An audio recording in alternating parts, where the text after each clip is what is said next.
장마도 지났고 무더운 여름도 지나가고 있는데 여전히 우리 성도님들 표정은 동남아시아인 것 같습니다. 자, 우리 옆에 사람 손 한번 잡고 성령으로 충만합시다. 성령으로 충만합시다. 한 번 더요. 우리 성령으로 충만합시다. 성령으로 충만합시다.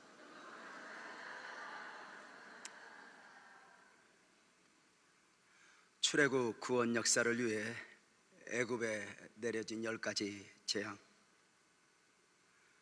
계속된 재앙에도 출애굽을 반대하는 바로의 완악함은 멈추지 않았습니다. 재앙 앞에서 순간순간 두려움에 사로잡혀 하나님 말씀 앞에 순종하는 듯 하다가 재앙이 멈추면 어김없이 바로의 완악함은 반복되었습니다. 사람이 어떻게 저렇게 고집이 세지? 이렇게 생각할 정도로 말입니다. 바로가 출애굽을 반대하여 하나님을 거역하는 것은 바로의 힘이 강한 것이 아니라 어리석은 것이라 말씀을 드렸습니다. 바로는 자신의 의지로 완악하고 자신의 의지로 하나님을 거역하는 것 같아도 아니었습니다. 마귀에게 자신의 마음도 생각도 점령당한 가운데 있어진 완악하며 거절이었습니다. 사탄에게 그 마음을 빼앗긴 가운데 완악함으로 출애굽의 요구를 거절하고 있는 것입니다. 성경은 무릇 지킬 만한 것 중에 너의 마음을 지키라 하였지만 바로는 자신의 마음을 지켜내지 못했습니다. 사랑하는 성도님들, 우리 마음이요, 우리 마음인 줄 알았는데 어느 순간 우리 마음이 아닐 수 있다는 사실을 아십니까? 사랑하는 성도님들, 우리 입이어서 내 입으로 내 말을 하는 줄 알았는데 순간 내 말이 아닐 수 있다는 거 아십니까? 내가 누군가를 판단하고 누군가를 미워하고 누군가를 정죄할 때에 그 나는 나가 아닐 수 있다는 것을 아십니까? 하나님을 거역하는 바로는 바로 자신이 아니었습니다. 저는 그리스도시요 살아계신 하나님의 아들입니다. 베드로의 신앙 고백이 있어진 후에 때가 되었다 싶으신 주님이 비로소 입을 열어 고난과 죽음과 부활을 말씀하셨습니다. 오셨던 목적 그대로 그 십자가의 길을 가셔야겠다는 것이었습니다. 주님의 말씀을 제대로 이해했는지 몰라도 베드로는 목소리를 높여 이렇게 말했습니다. 베드로가 예수를 붙들고 항변하여 이르되 주여 그리마오소서, 이 일이 결코 주께 미치지 아니하리이다. 베드로가 고난과 죽음과 부활의 길을 가시겠다고 하는 주의 말씀을 다 이해했는지 이해하고 이렇게 말했는지는 알 수 없습니다. 그러나 분명한 것은 이 베드로가 어떤 마음으로 이렇게 말했는지 주님은 아셨습니다. 그래 주님은 이렇게 말씀하셨습니다. 사탄아, 내 뒤로 물러가라. 너는 나를 넘어지게 하는 자로다 입니다. 무엇을 할 수 있습니까? 주님은 베드로 안에 숨어있는 사탄을 보신 것입니다. 베드로가 말하지만 베드로의 말이 아니고, 베드로가 표현하지만 베드로의 생각이 아니었다는 것입니다. 베드로가 순간 그 마음을, 순간 그 입술을 사탄에게 빼앗겼던 것입니다. 예수님을 팔아 십자가에 못 박히도록 내어준 가룟 유다를 주님은 미워하지 않으셨습니다. 주님은 정확하게 아셨기 때문입니다. 그 원인에 대하여 요한복음 13장 2절에 보면 마귀가 벌써 시몬의 아들 가룟 유다의 마음에 예수를 팔려는 생각을 넣었더라, 이렇게 말합니다. 벌써 넣었더라. 가룟 유다의 판단으로 예수님을 팔았던 것이 아니었습니다. 마귀에게 그 마음이 점령당한 가운데 있어진 사건이었습니다. 사람이 사노라면 내가 무엇을 결정하고 내가 무엇을 말하는 것 같지만 아닐 수 있다는 것입니다. 우는 사자처럼 삼킬자를 두루 찾고 다니는 마귀는 오늘도 쉬지 않기 때문입니다. 그리스도인일지라도 순간순간 깨어있지 못하면 언제든지 마귀는 가룟 유다에게 그러했던 것처럼, 베드로에게 그러했던 것처럼 우리의 마음을 빼앗아 갈 것입니다. 근신하라, 깨어라. 너희 대적 마귀가 우는 사자같이 두루다니며 삼킬 자를 찾나니입니다. 오늘 또 마귀는 사람들의 마음을 빼앗고 사람들의 말을 삼켜버립니다. 내가 누군가를 미워하고 내 목소리를 가지고 말하는 것 같지만 순간 내가 아닐 수 있다는 것입니다. 그가 누구여도 순간 베드로가 될 수 있고, 그가 누구여도 순간 바로가 될 수 있고, 그가 누구여도 순간 가룟 유다가 될 수 있고, 그가 누구여도 순간 아담, 아간, 아나니아, 삽비라가 될 수 있다는 것입니다. 문제는 깨어있지 않으면 그 숨어있는 사탄을 분별할 수 없다는 것입니다. 삶과 두렵고 떨림으로 깨어있지 않으면 말입니다. 그래 토레 이 신부는 주님의 부름을 받기 전에 이렇게 말했습니다. 나는 성령으로 충만하지 않으면 언제나 중요한 결정을 미루어 왔고, 나는 언제나 성령으로 충만하지 않으면 말하기를 삼가해 왔다고 말입니다.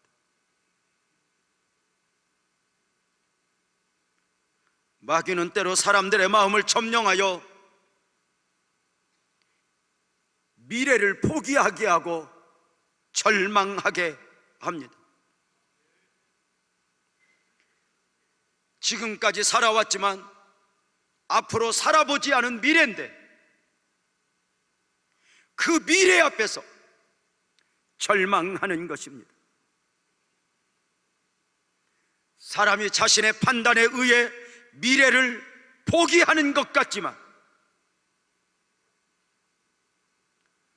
때로 사단에게 그 마음을 점령당한 가운데 분별력을 상실한 것입니다. 그래 지금 예배하러 오신 성도님들 중에 모든 것을 포기하려는 분이 있다면 그것은 어쩌면 여러분 자신이 아닙니다.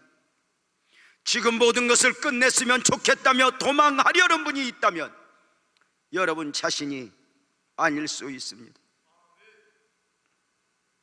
예수의 마음을 품어야 합니다. 예수의 마음을 품어 잃어버린 환경에서 나를 찾아 나로 말하게 하고 나로 꿈을 꾸게 하고 나로 복된 길을 가게 해야 합니다. 안타깝게도 바로는 애굽의 왕이었지만 사단에게 그 마음을 빼앗긴 사람이었습니다. 바로의 완악한 가운데 8번째 재앙으로 메뚜기 재앙의 경고가 있어집니다. 그 재앙의 경고 앞에 바로는 또 한번 타협을 하자 하니 영혼의 타협입니다. 계속되는 재앙 가운데 바로는 이미 2번의 타협안을 제시했다가 실패한 적이 있습니다. 사단에게 마음을 빼앗긴 사람들의 특징은 늘 어리석음을 반복한다는 것입니다.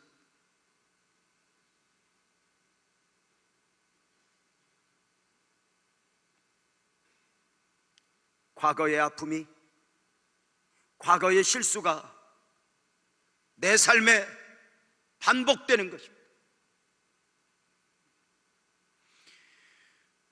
과거에 실패했던 바로의 2가지 타협안을 한 번 더 살펴보는 것도 좋을 것 같습니다. 바로의 처음 타협안은 파리의 재앙의 경고 가운데 있어진 타협이었습니다.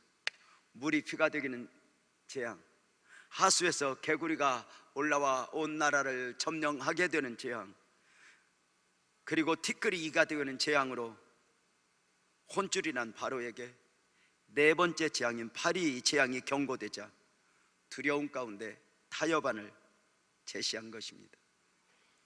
출애굽기 8장 25절인데요 바로가 모세와 아론을 불러 이르되 너희는 가서 이 땅에서 너희 하나님께 제사를 드리라 입니다. 바로의 첫 번째 타협안에 담긴 의도가 무엇이었습니까? 내 백성을 보내라, 그들이 나를 섬길 것이니라. 내 백성을 보내라, 그들이 나를 예비할 것이니라 였습니다. 그들에게 첫 번째 타협안이 무엇입니까? 모세야, 하나님을 예배하는 것이 목적인가? 하나님을 섬기는 것이 목적인가? 그렇다면 예배하기 위해서 이 60만이 그렇게 힘든 광야에서 예배할 필요가 있을까? 살고 있던 터전 이 애굽에서 예배하면 안 될까? 너희는 멀리 광야로 가지 말고 이 땅에서 예배하는 자가 되라 입니다. 430년간 노예로 살아가던 이스라엘 백성들, 벽돌을 구우며 처절하게 삶을 엮어가는 저들에게 어쩌면 애굽에서 마음껏 예배하며 살라 함은 유혹일 수 있었습니다. 그럼에도 바로는 거절했습니다. 이유가 무엇입니까? 상징적으로 애굽은 어떤 곳입니까? 세상으로는 풍요이지만 그 애굽에는 하나님의 뜻이 없는, 하나님의 비전이 없는, 하나님의 언약이 없는 죄악의 땅이었습니다. 사탄이 다스리는 땅이니 하나님이 없는 땅입니다. 그런데 바로는 그 이스라엘로 하여금 애굽을 떠나지 말고 애굽 안에서 제사하고 애굽 안에서 예배하는 자로 살라는 것입니다. 무엇입니까? 하나님께 예배는 드리되 세상에 속한 죄인의 신분에서 벗어나지 못하게 하는 것입니다. 오늘날로 말하면 교회에 나가 예배는 드리되 그의 삶의 울타리 안에서 신앙인보다는 세상적 가치관 안에서 벗어나지 못하게 하는 것입니다. 복음을 믿고 은혜를 누리며 사는다 하면서 여전히 세상에 속한 세상의 사람으로 살게 하는 것입니다.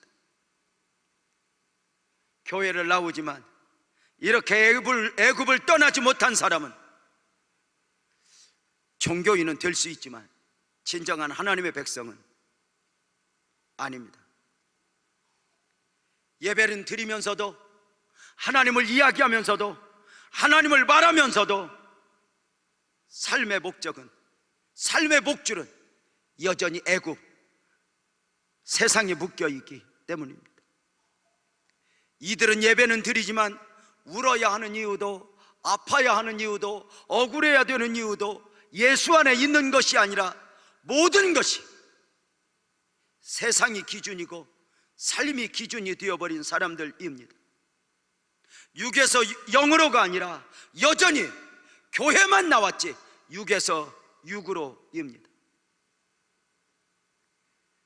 바로 이런 작전이 복음적 그리스도인을 유혹하는 사탄의 첫 번째 작전입니다. 모세의 거절로 첫 번째 타협안에 실패하는 바로는 두 번째 타협안을 내놓았으니 출애굽기 8장 28절입니다. 바로가 이르되 내가 너희를 보내겠다. 너희가 너희 하나님 여호와께 광야에서 제사를 드려라. 그런데 너무 멀리는 가지 말아라. 가서 저 멀리 가서 우리와 상관없이 우리가 볼 수 없는 그곳으로가 아니라 우리가 볼 수 있도록, 우리가 이해할 수 있도록 너무 멀리 가지 말고 그 광야에서 예배하는 자로 살라입니다. 바로가 우선은 놓아주는 것 같지만 언제든지 다시 잡아 노예로 풀어먹을 수 있도록 장꾀를 부리는 것입니다. 비록 고삐는 약간 늦추어주는 것 같지만 여전히 주도권은 자기들이 잡고 있겠다는 것입니다. 오늘날 복음적 그리스도인들에게도 사탄은 똑같은 방법으로 성도들을 미혹합니다. 적당한 선에서 신앙생활하라 합니다.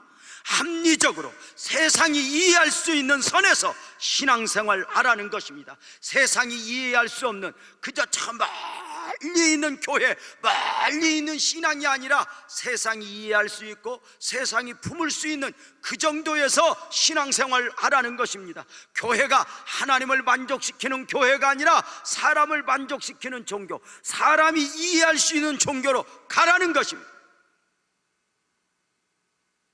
그저 예수 믿는다고, 하나님을 예배하겠다고 마치 세상과 상관없는 것처럼 세상에 살면서 세상에 붕 떠나 멀리 가서 그렇게 살지 말고 주일날은 하나님 앞에 가서 어울리는 사람으로, 평소에는 세상에도 어울리는 사람으로 그저 하나님을 믿지만 여기 가도 조금 융통성이 있어서 동창회 가면 동창회원으로, 그저 또 기업인이 모이면 기업인 안에서, 또 교회 가면 또 교회에서 열심히 이 정도로 하지 뭘 그렇게 별나게 교회 좀 다닌다고 다 이것저것 버리고 가느냐? 그렇게 하지 말라. 세상이 보기에 세상을 만족시키는 교회로, 그 정도의 신앙으로 살면 멋진 것이 아닌가? 여기에서 WCC 등의 문제가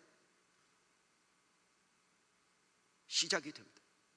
세계교회협의회입니다.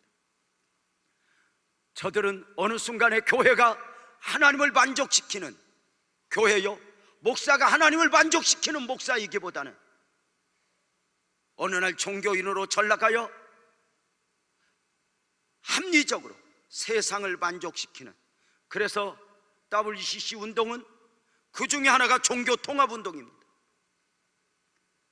스님도, 원불교도, 천주교도, 기독교도, 힌두교도 다 함께 각자의 복장을 입고 지구 평화를 위해서, 올해는 천주교가 주도하고 내년에는 저 힌두교가 주도해서 그렇게 한번 예배를 드리자는,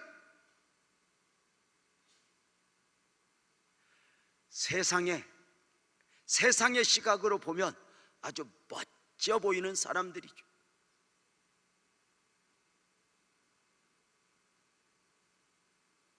세상이 이해도 되고 세상이 볼 수 있는 선에서 신앙생활,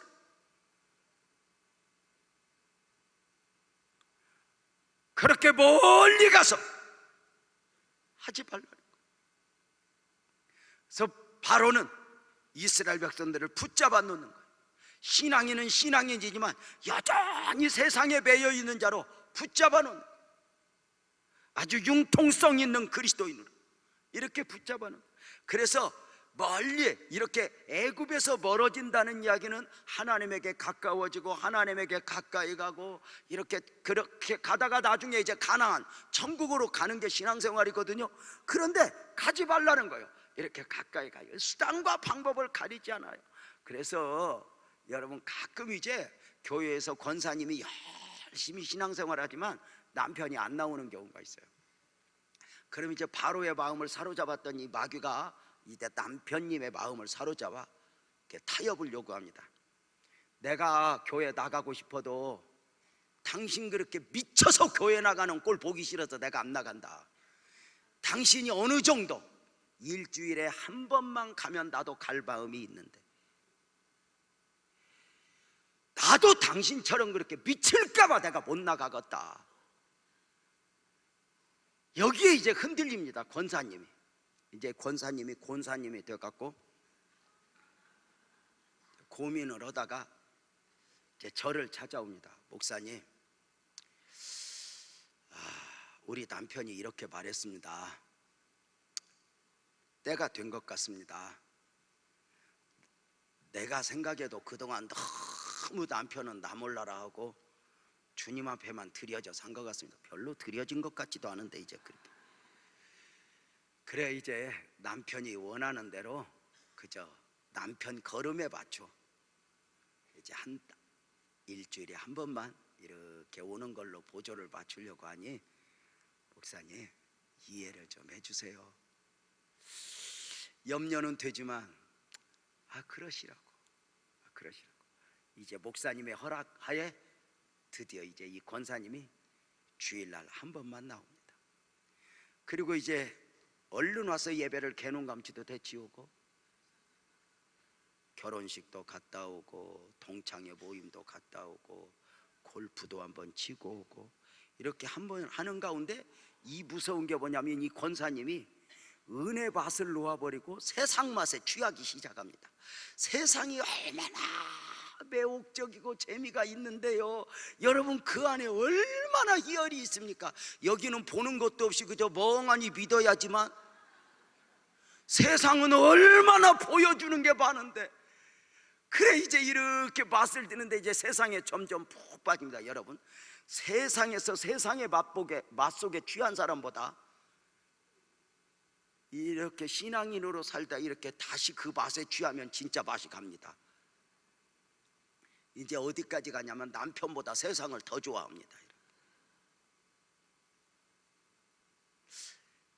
남편들이 그런 경우도 있어요. 열심내는 아내에게 내가 교회 나가고 싶어도 너같이 미칠까봐 안 나간다. 내가 총동원 주일에 너네 교회 가서 내가 목사 만나봤는데 너네 목사는 꼬라지가 대강 믿어서는 안 되겠더라.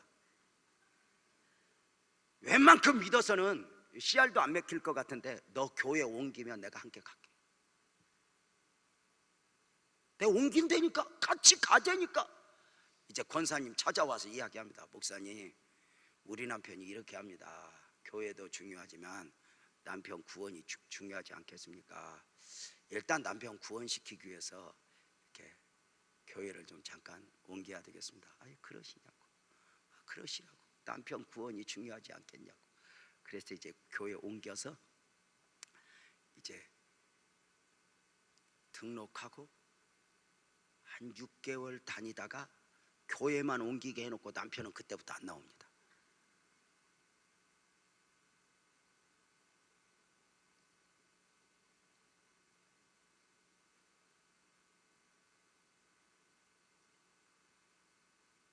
이 두 번째 타협안에 대해서도 모세는 단호하게 거절합니다. 다시 말씀을 드리지만 신앙은 적당한 선에서 밀당, 타협이 아닙니다.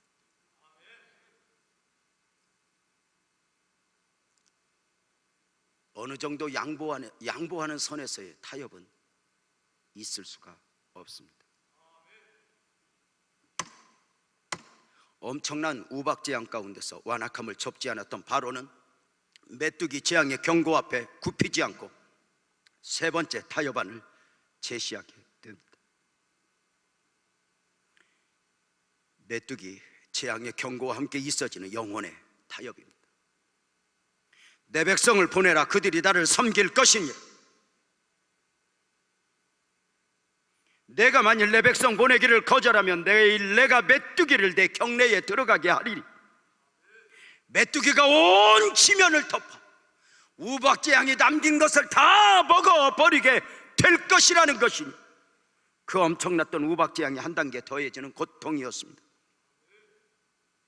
메뚜기의 재앙 앞에, 그 경고 앞에 먼저 바로의 신하들이 놀라고 말았습니다. 완악할 대로 완악해져 버린 바로의 경우와 달랐습니다. 바로의 신하들은 그동안 7번째 재앙 가운데 하나님이 얼마나 무서운가, 바로와 모세와 아론으로 선포되었던 말씀대로 되어간다는 것을 다 확인을 했고, 우박재앙 가운데 겨우 살아남았는데 메뚜기 재앙이 경고된다. 놀란 신하들의 말이 바로를 찾아와서 무엇이라고 합니까? 7절입니다. 바로의 신하들이 그에게 말하되 어느 때까지 이 사람이 우리의 함정이 되리까? 그 사람들을 보냅시다. 그들이 보내달라는 대로 보내줍시다.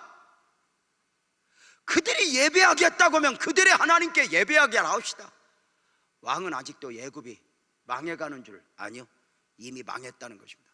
망한 줄 모릅니까?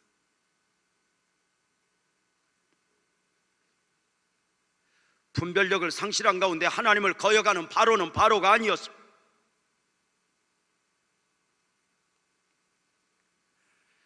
메뚜기의 재앙의 계획 가운데 하나님이 지적하신 바로의 죄악이 무엇이었습니까? 3절에서 이렇게 말했습니다. 모세와 아론이 바로에게 들어가서 그에게 이르되 히브리 사람이 하나님 여호와께서 말씀하시기를 내가 어느 때까지 내 앞에 겸비하지 않겠느냐? 너 어느 때까지 고집을 피우겠느냐?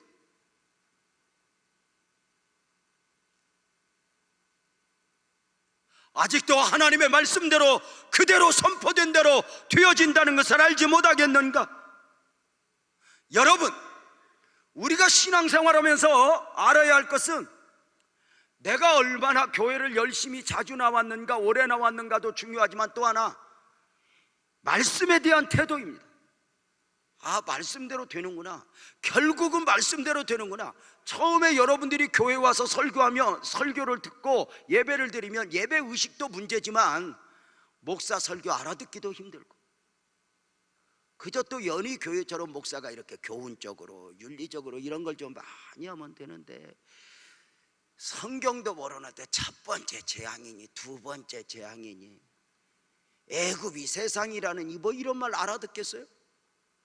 그러나 어느 순간에 조금씩 귀한 말씀이 이제 이렇게 귀에 들어오고 그 말씀이 눈에 이렇게 들어옵니다.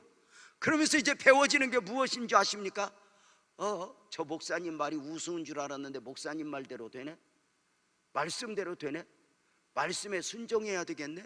이제 내 생각이 아니라 내 고집이 아니라 말씀에 아멘해야 되겠네? 이게 이제 신앙의 성장이고 이게 신앙의 과정입니다. 사랑하는 여러분, 주님이 말씀하십니다.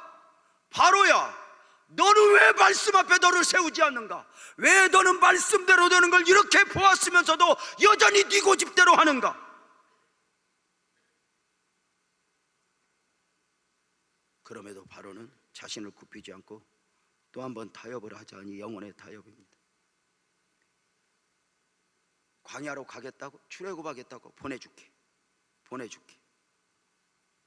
그러나 이렇게 말합니다. 다 보내줄 수는 없고 보낼 사람만 보내겠다. 첫 번째, 애굽을 떠나지 말고 애굽에서 예배하라 했던 저들이, 두 번째, 멀리 가지 말라 했던 저들이, 열심은 내도 또 거기까지만 그러하라 했던 저들이 이제 세 번째 이렇게 말하는 겁니다. 보내줄게. 두 가지인데요, 하나는 스스로 결정하게 하자, 그 말입니다. 스스로 결정하게 하자. 어떻게? 60만 명 너희들 봐라, 가기 싫다는 사람 다 많이 있지 않냐? 그런데 저들 억지로 데리고 가지 말고 저들에게 신청을 받자. 그래서 남겠다고 하는 사람은 남도록 두고, 그리고 가겠다고 하는 사람은 가게 하겠다. 그러하니 우리 한번 갈 수 있는 사람만 가게 하자, 이것입니다.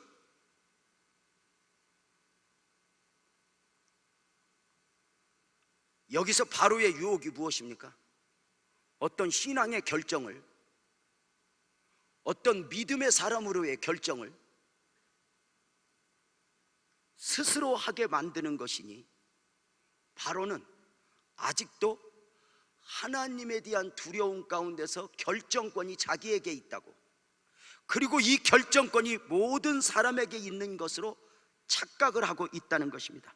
사랑하는 성도님들, 우리가 신앙생활하면서, 아니 우리가 삶의 여정 속에서 우리가 알 수 있는 것은 내 삶을 내가 결정하는 것 같지만 그 내 삶에 대한 결정권이 내게 없다는 거, 이거 깨달아 알아줘야 되거든요.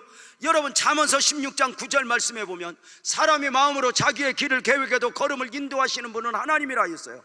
내가 무엇인가를 선택하고 내가 무엇인가를 결정해 보지만, 늘 달려와 보지만 사람의 마음대로 되지 않는다는, 그럼에도 사람들은 자기의 결정권이 내게 있는 줄 알아요. 내가 이만큼 믿음으로 살고, 내가 이 정도 드려지고, 내가 이 정도 선에서 이 결정을 내가 하는 것입니다. 여러분, 신기한 건 성도님들이요, 목사에게 설교를 듣고 말씀을 배우고 막 그래도 이렇게 목사님 말씀대로 이렇게 순종을 하고 아멘하고 이렇게 사는 것 같아도, 믿기는 하나님 믿지만 아직도 결정권은 내가 가지고 있습니다. 이렇게 주님이 원하는 대로가 아니라 다 결정을 하고 삽니다. 나는 주일날 낮에만 나가도 되는 사람, 무슨 소리야, 오후 예배도 드려야 되는 사람. 근데 왜 갑자기 분위기가 싸해지지? 나는 철야도 와야 되는 사람, 새벽 예배도 와야 되는 사람, 나는 목장 예배도 드려야 되는 사람, 다 스스로 결정권이 자기에게 있다고 생각하고, 그 선에서 믿어주면 내가 엄청 잘 믿어주는 것으로 이렇게 생각을 하고 있는 경우들입니다. 다 그 많은 성도들. 근데요, 참 신기한 것은 성도님들을 보면요, 다 결정하고 살아요. 주일날 낮에만 나가도, 밤에 나가도, 수요일로 나가도, 뭐 하여튼 주님 오실까봐 수요일날 안 나옵니다.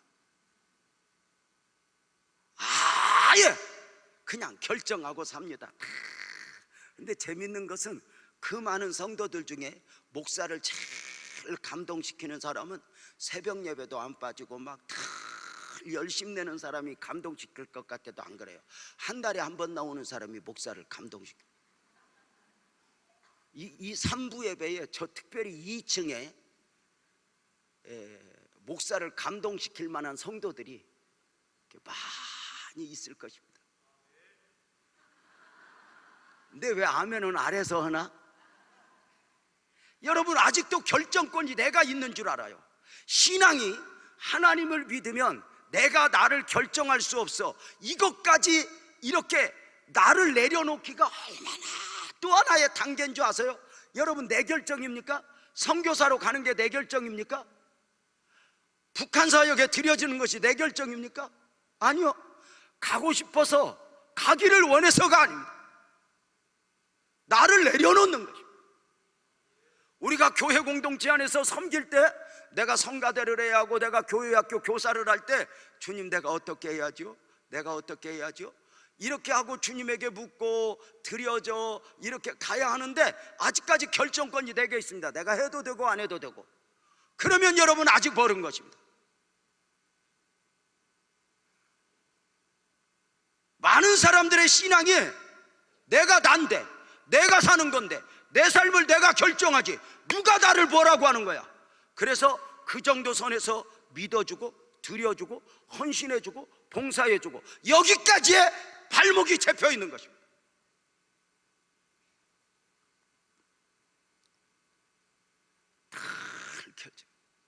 그래, 이제 이렇게 결정권이 있는 사람들, 내가 결정권이 있다고 생각하는 사람은 선교사로 가도 사명으로 가는 게 아니라 봉사정신으로 갑니다. 교회에서도 성가대, 뭐 이런 안내 뭐 이런 걸 할 때도 봉사 정신으로 합니다. 사명 정신입니다. 봉사는 내가 여유가 있어서 내 마음이 있어서 또 형편이 되어서 하는 게 봉사입니다. 사명은 울면서라도 하는 게 사명입니다. 사명이냐 봉사냐 이건 아주 중요합니다. 우리의 신앙생활에 대한 결정권이 내게 있어요? 내가 하고자 하면 하는 거예요? 아니요. 우리가 정말 교회라고 하는 것이 무엇이냐? 울면서 내 마음이 얼마나 좋으냐 안 좋아하나.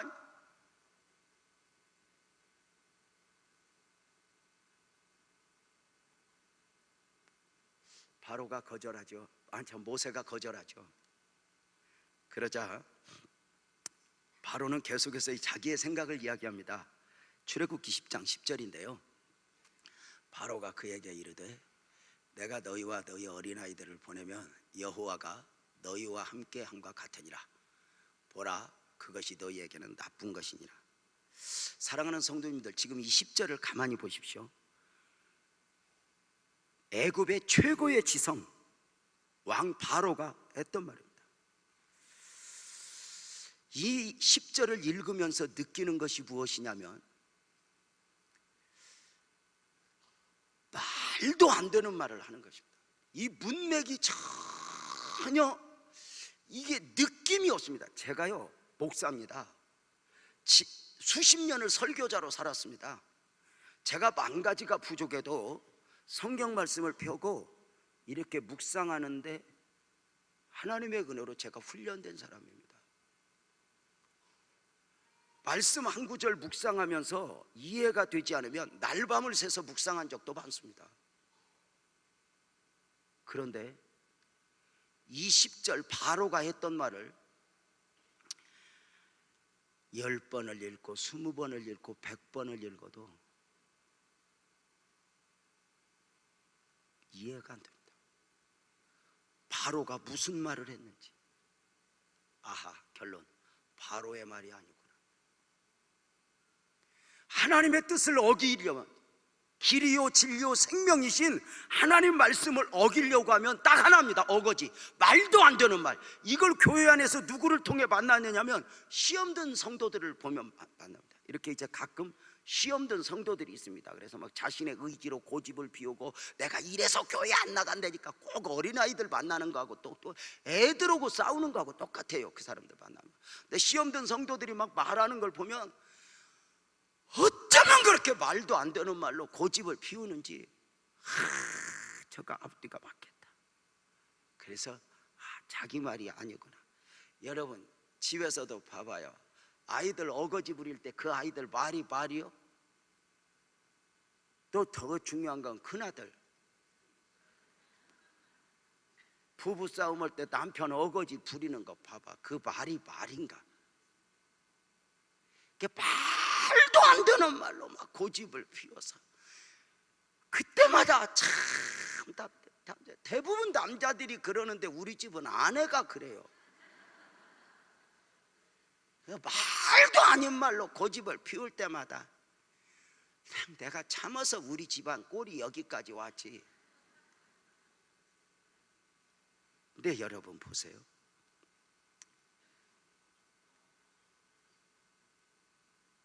결정권이 자기에게 있다는 걸 인식하다가 그게 부딪히자 11절에 이렇게 말을 합니다. 그렇게 하지 말고 너희 장정만 가서 여호와를 섬겨라. 이것이 너희가 구하는 바니라. 예, 그들이 바로 앞에서 쫓겨나니라. 무엇입니까? 광야로 가겠다고 하는 말에 그래 가라. 대신에 다 갈 거 있냐? 그 험한 광야에서 예배할 수 있는 장정만 가라. 괜히 가기만 가서 지쳐서 예배도 못 드릴 어린아이와 여인들은 두고 감당할 수 있는 사람만 가게 하라. 이 영혼의 타협에 담겨진 의도가 무엇입니까?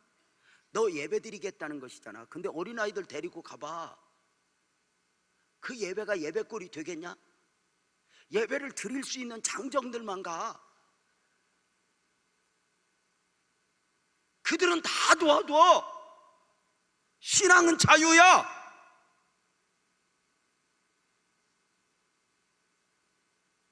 그렇게 다 큰 아이들을 그렇게 어거지로 교회를 데리고 가면 되겠니? 그렇게 믿음 없는 남편, 믿음 없는 아이들 억지로 데려다 놓고 이 힘든 광야 같은 교회, 여기서 예배한다고 예배 꼴이 되겠냐? 어떤 남편은 아내 따라서 교회 오다가 무슨 이야기 하다가 아내가 조금 기분 나쁘게 했다고, 내가 이런 마음으로 가서 예배를 드리겠어? 그리고는 안 왔대요. 이런 마음으로. 그래서 참 평소에는 거룩한 마음으로 예배를 드렸는갑다. 하여튼 수단과 방법을 가리지 않는 이 묘하게 삶 속에 파고드는 이 마귀의 간교함을 끊임없이 봐요. 사랑하는 여러분, 마귀가 예배 드릴 수 있는 사람만 예배 드리라 하면서 사실 어린아이들 데리고 가면 불편하거든요.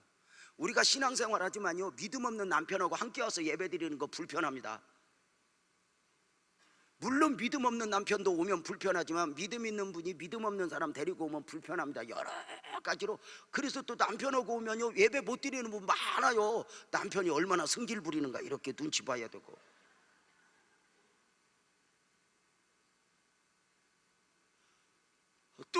또 남편이 제일 먼저 뭐부터 보냐면 이 아내가 헌금을 얼마 담나를 봐요. 그래서 이제 몰래 11조 하다가 남편 오는 날은 11조도 못해. 한쪽으로 살그머니 주면서, 목사님 우리 남편이 와서 못 내, 이거 불편합니다. 그럼에도 왜 데리고 와야 합니까? 예수를 안 믿어도 되고 대강 믿어도 되는 사람은 없는 것입니다. 교회를 나와도 되고 안 나와도 되는 사람이 없는 것입니다. 주 예수를 믿으라, 그리하면 너와 내 집이 구원을 얻으리라. 주여 내 가족 모두가 구원받게 하소서. 주여 내 자식들이 나보다 더 드려지게 하소서. 우리 남편이 나보다 더 큰 믿음의 사람으로 거듭나게 하소서. 이게 우리의 기도 아닙니까? 메뚜기 재앙이 얼마나 심하게 있어집니까? 메뚜기 재앙이 얼마나 강력하게 임하는지 출애굽기 10장 14절에 보면, 메뚜기가 온 땅에 이르니 그 사방에 내리맥히 피해가 심하니 이런 메뚜기는 전에도 없었고 후에도 없을 것이라.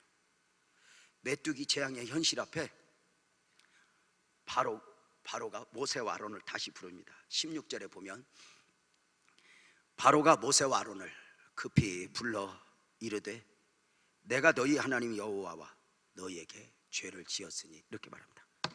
놀랍지 않습니까? 바로는 언제인가부터 문제들 앞에서 전문가, 애굽의 술사들을 부르는 게 아니라 모세와 아론을 부릅니다. 여러분, 어떤 문제가 있을 때 여러분이 우선 찾는 게 전문가입니까? 하나님입니까? 모세는 언젠가부터, 바로는 언젠가부터 애굽의 술사들을 부르지 않습니다. 하나님의 종들을 부릅니다. 부르는 정도가 아닙니다. 여호와와 너희에게 죄를 범했다고 죄를 고백합니다. 죄를 고백하는 정도가 아닙니다. 출애굽기 10장 17절에 보면 기도 부탁을 합니다. 구하여 기도 부탁을 합니다.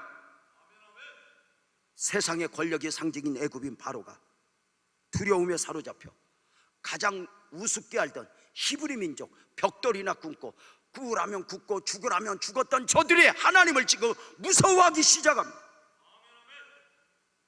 전문가를 부르지 않습니다. 그렇게 우습게 보이던 벽돌 굽는 히브리 민족의 하나님을 찾습니다. 이것은 마지막 때의 교회가 교회될 때 나타나는 현상입니다. 교회가 문제 앞에 세상의 관원을 찾아가 도움을 요청하는 것이 아니라 세상의 관원들이 문제 앞에서 교회를 찾아와 기도를 부탁하는 것입니다. 이 역사를 위해 교회와 성도는 끊임없이 철저하게 영적이어야 합니다.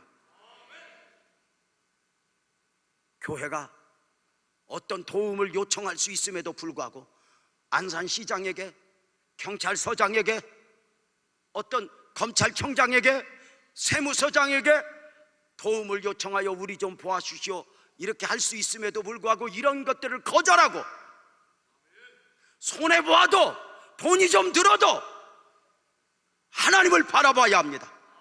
그래서 세상이 교회를 보고 놀라야 합니다. 목사님 말씀만 하시면 우리가 해줄 수 있는데요, 목사님 이렇게 부탁하면 우리가 해줄 수 있는데요. 세상이 그것을 보고 놀라야 합니다. 왜 교회는 우리에게 도움을 요청하지 않지? 여러분, 우리가 이 빛나교회가 어떤 문제 앞에 안산시장한테 가서 매일 도와주시오, 피켓 들고 도와주시오, 경찰서장한테 도와주시오면 그분들이 뭐라고 하겠어요? 너희들이 믿는 하나님은 어디다 두고 우리한테 와서 그러니? 여러분, 우리가 한 가지 분명히 믿습니다. 지금 우리가 이 신앙의 힘, 이것을 세상이 이해 못합니다. 교회는 어떤 게 힘입니까? 언젠가 마지막 때가 되면 바로가 하나님을 구하듯이, 바로가 하나님의 종을 탔듯이, 언젠가 세상은 교회에게 우리를 도와주시오, 우리를 구해주시오, 이렇게 말씀해야 합니다. 교회는 하나님만 의지해야 합니다. 교회의 힘은 세상 권력이 들어오면 안 됩니다. 세상 능력이 들어오면 안 됩니다. 교회가 무서워야 하는 것 중에 하나는, 이단도 이단이지만 더 무서운 게 세상이 교회 안에 와서 둥지를 뜨는 겁니다.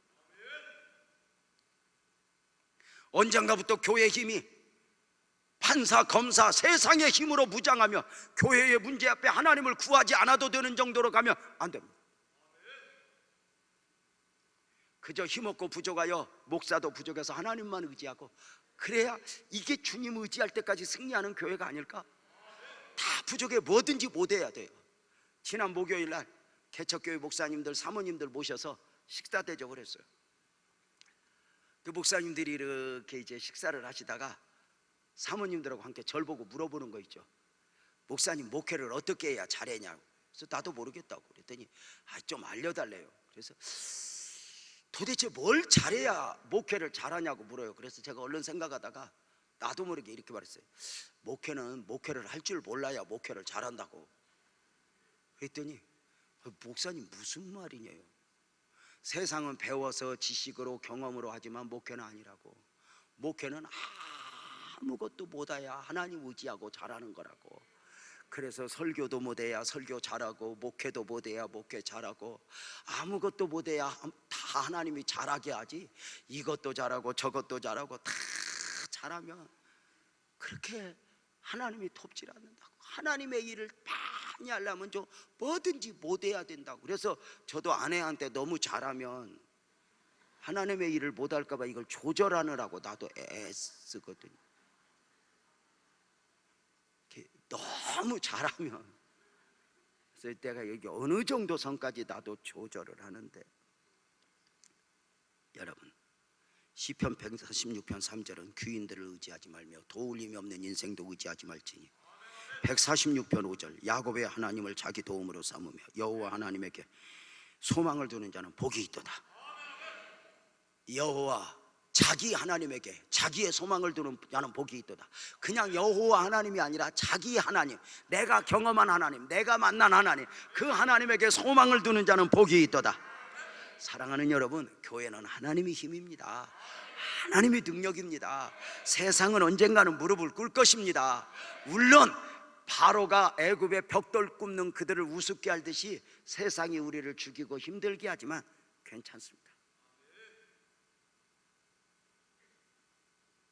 다 양보하고 하나님만 의지하는 사람들이 누구입니까?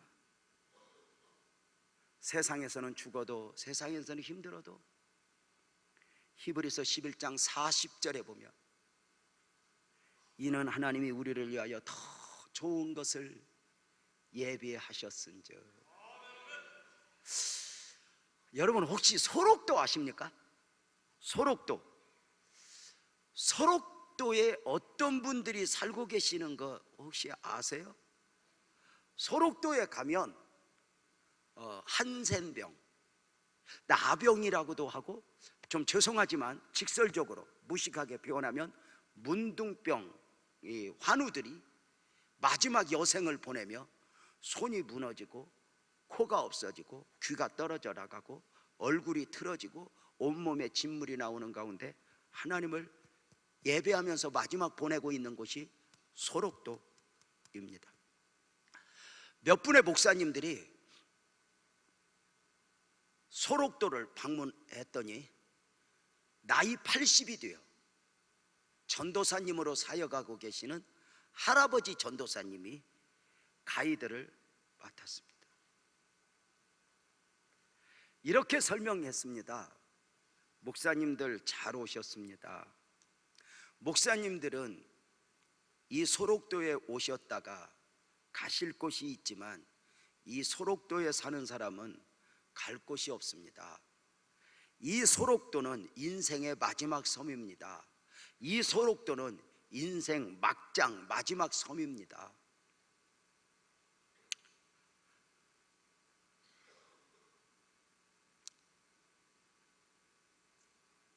가족과 함께 살다가 암병에 걸리거나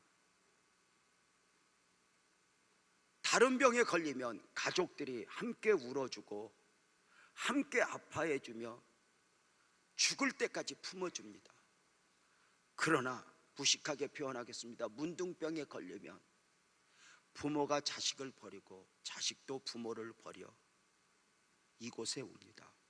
그래서 이곳에 오신 모든 환자들은 몸도 무너졌고 망가졌지만 마음의 상처가 훨씬 커 있습니다. 그럼 그들이 소록도에 와서 주님을 만나고 주님을 의지하고 주님을 바라보고 삽니다. 그래서 그 소록도에서 예배를 드리는 데는 얼마나 열정적으로 예배를 드리는지 그 소록도에 가서 예배를 인도하던 목사님이 울었다는 거예요. 기쁘다 구주 오셨네를 손뼉으로 붙여서 손등으로 치는데 그 진물 나는 손에서 피가 팍팍 튀는데도 내가 오늘 예배 드리다 죽을 거야, 내가 오늘 예배 드리다 주님 만날 거야 하고 치는데 그만 목사님이 그 모습을 보고 아무것도 할 수 없었다는 거 아니에요? 그런데 그들이 이렇게 변화되기까지는 소록도에 와서 은혜도 받았지만 소록도가 마지막 섬인 줄 알고 왔다가 소록도 다음에 있는 마지막 섬이 하나 있다는 거예요. 그 섬에 다녀와서야 이 소록도 성도들이 다 변해서 이렇게 하나님을 기뻐 찬양하는 사람이 된다는 거예요. 그 소록도 섬 다음에 있는 그 인생 마지막 섬이라고 하는 그 소록도 다음에 또 하나의 섬이 있는데 그 섬이 지라도라고 하는 섬인데 고흥 옆에, 전라남도 고흥 옆에 그 섬이 있거든요. 그 고흥 쪽에 사시는 분 한번 손 들어봐요. 혹시 소록도 그 다음에 있는 섬 지라도 섬이라고 하는 들어보셨는지 모르겠어요. 그래서 그 섬에 다녀오면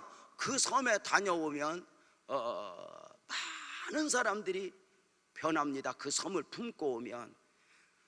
그리고 목사님들도 궁금하잖아요. 그런데 마침 그 전도사님이 그래요. 내가 오늘 시간 없어서 목사님들을 모시고 갈 수는 없고 목사님들 이왕 오셨으니까 그 섬에 좀 들렸다 오시면 좋겠는데 요새는 내비게이션이 잘 돼 있으니까 주소만 알려드릴 테니까 좀 다녀오시겠습니까? 그랬더니 목사님들이 아니 소록도보다 더 마지막 섬이 있다는데 갔다 와야죠. 그 주소가 어떻게 됩니까? 그랬더니 전도사님이 눈을 지그시 감고 구약성경 하박국 3장 17절 18절입니다.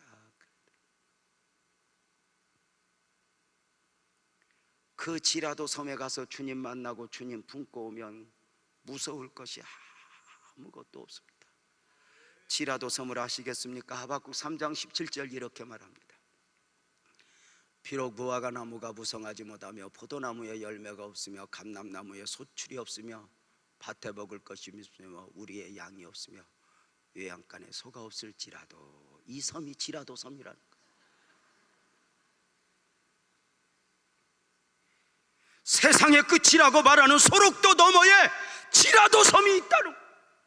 이 섬에는 사자굴 앞에서 다니엘도 갔다 왔고 이 섬에는 사드락과 메삭과 아벳느고가 불무 앞에서 갔다 왔고 이 섬에는 스데반도 갔다 왔다. 지라도 사자굴에 들어갈지라도 불무에 들어갈지라도 문둥병에 걸렸을지라도 사업이 어려울지라도 암병에 걸려 있을지라도 자식의 아픔이 있다 할지라도 세상을 향하여 외치는 거죠. 나는 여호와로 말미암아 즐거워하며 나의 구원의 하나님으로 인하여 기뻐하리로다. 그 지라도 섬을 품고 할 때 세상의 권력 아그리빠가 바로가 손을 든다.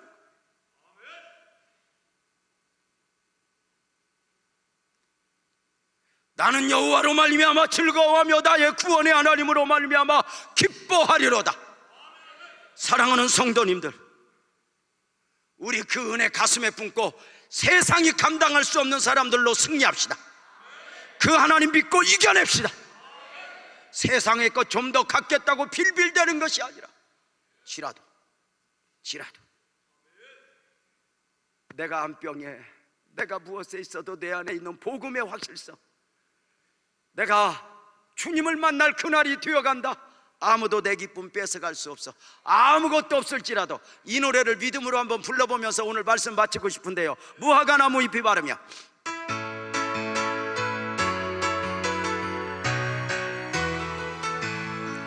무화과나무 잎이 마르고 포도 열매가 없으며 감람나무 열매 그치고 논밭에 식물이 없어도 우리의 양떼가 없으며 외양간 송아지 없어도 난 여호와로 즐거워하리. 난 여호와로 즐거워하리. 난 구원의 하나님을 인해 기뻐하. 다시요 힘차게. 무화과나무 잎이 바르고 포도 열매가 없으며 감람나무 열매 그치고 논밭에 식물이 없어도 우리의 양떼가 없으며 외양간 송아지 없어도 난 여호와로 즐거워하리. 난 여호와로 즐거워하리. 난 구원의 하나님을 인해 기뻐. 우리 한 번만 더 합시다. 더 크게. 무화과나무 잎이 마르고 포도 열매가 없으며 감람나무 열매 비치고 논밭에 식물이 없어도 우리의 양떼가 없으며 외양간 송아지 없어도 난 여호와로 즐거워하리. 난 여호와로 즐거워하리. 난 구원의 하나님을 인해 기뻐하리라. 세상의 모든 아픔보다 하나님의 은혜가 여러분 안에서 더 커지기를 주님의 이름으로 축복합니다. 기도하겠습니다. 하나님 고맙습니다.